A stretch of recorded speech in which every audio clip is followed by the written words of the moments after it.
Hey everybody! In this video I'm going to teach you some of the basic things that you need to learn in order to map the fretboard for songwriting. So this video is going to teach you a system, or a set of notes that you can use for your riffs and ideas. And this video is going to be presented in a checklist style, so I'm going to go through the different categories of things that I want you to learn and practice, but instead of going into real depth with them, I'm going to provide you a set of links and resources that will help you to study those in more detail. So this is more to just help you map out what you need to do and just set out a plan. Anyways, the first thing that you should work on is note names on the lowest two strings. Now this is really useful because I want you to start to learn the fretboard in this vertical way here. And so if we know the note names going all the way up and down the neck on these low two strings, this is really going to help us with just referencing the root of our scales or the root notes or bass notes in our chords. And this is especially useful in standard tuning where a lot of our chord shapes are transposable in that they don't have any open notes. So if I take a shape like this one, for example, I can move this around the fretboard, and if I want to be able to at least come up with some kind of label for it, then knowing the note name on the lowest string here will really help, because I can take a look at what, say, this note is, and if I know that this note is C, and I hear the sound, and I say, this is some kind of major sound, at the very least I can say that this is some kind of C major chord.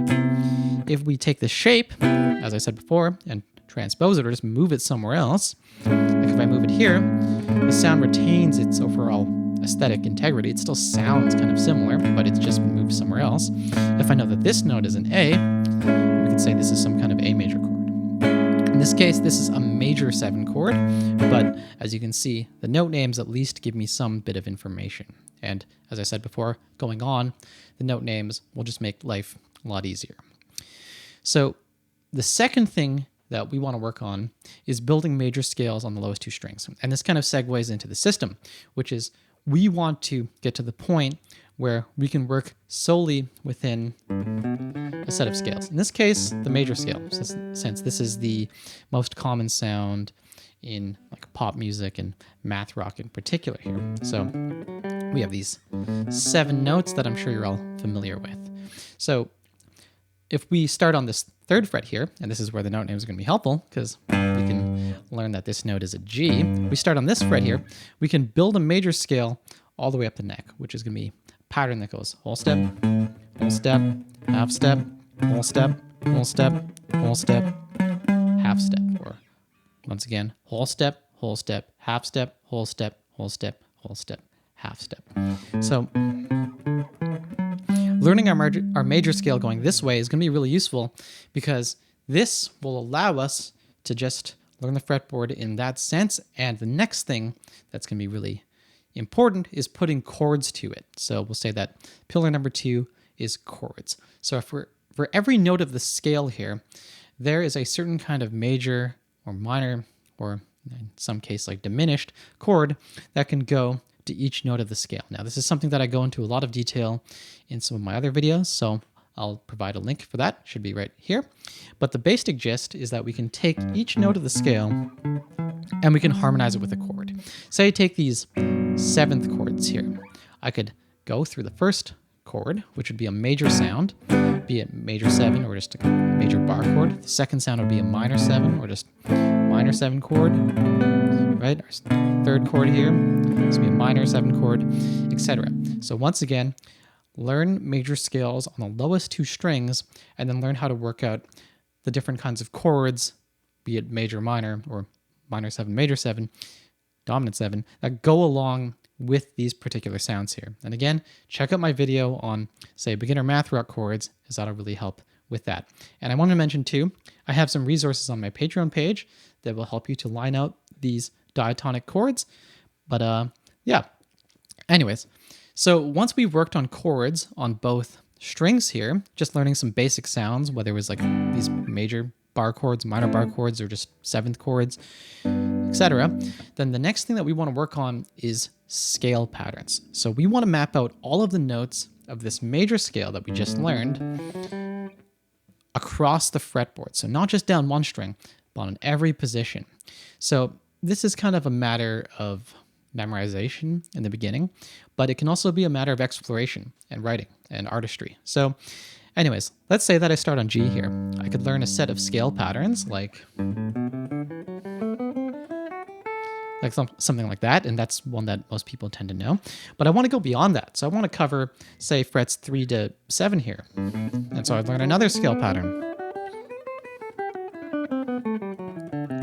That would cover that territory of the fretboard. And let's say we wanted to learn like this territory of the fretboard. We'd find out, again, where our root note is. So this is where knowing the note names are going to be helpful. So in this case, this is a G on the 10th fret.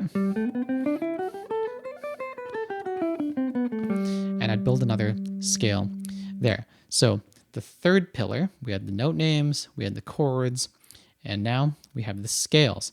And so we want to map these out. And when it comes to the scale patterns, there are a number of different systems. It doesn't really matter. The main thing is that we just want to carve out where these notes are.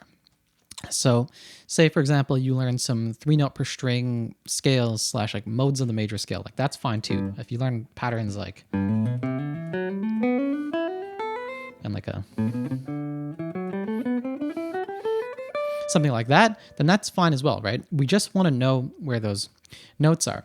Now, when it comes to practicing scales, it's all about trying to visualize where these notes are on the fretboard. So it doesn't really matter a whole lot to me, at least as a songwriter, to be able to play these scales really like proficiently up and down just like this, because that's not really what I want to actually play or do. What I want to be able to do is see the notes on the fretboard and see how there can be options for my ideas. And I also want to see how like the things that I've learned, I want to see where they came from this like kind of scale pattern perspective here. So this idea of the system is that we're mapping out all of these notes of the major scale, and then we're going to see how everything can be measured against it or can like come from it. Take, for example, this first pattern here.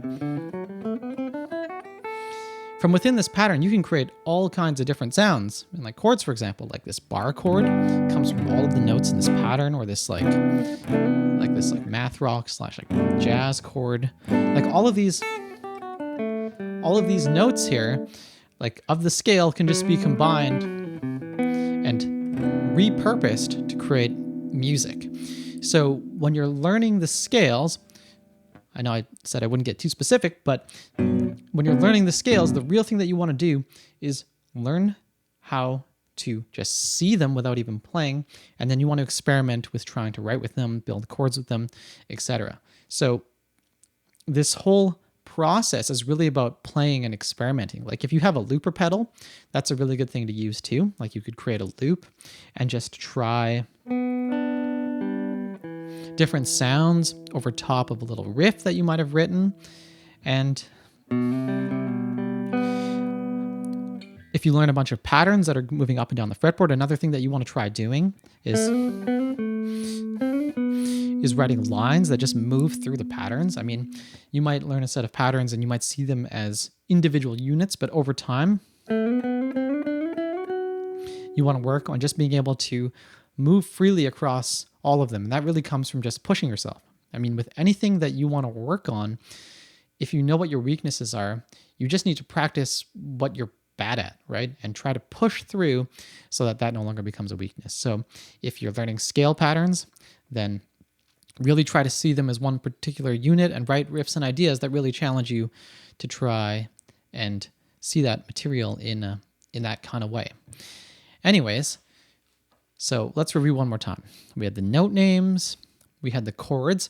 Now, one more thing with chords. For me, chords are super important. And if there's something that, if you're not sure what to practice, you can always practice learning more chords. Chords are basically going to be the basis for the ideas that at least I would play or I would write, and hopefully what you would do too.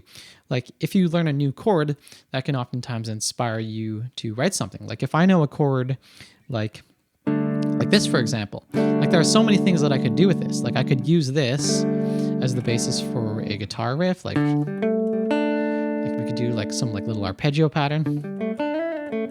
We could do a little single note line like that where we just elaborate on the chord. Again, I have another video that teaches you a little bit about how to elaborate on sounds, so there should be a link right here for that. But yeah, if you need things to practice, then learn new chords or try to find chords, again, as I said before, from within your scale patterns. Like if you find a shape that you like or a sound that you think is kind of interesting to you, then try and build on that. And just repeat that process. Try it on different parts of the fretboard. So if you have a scale pattern like right here,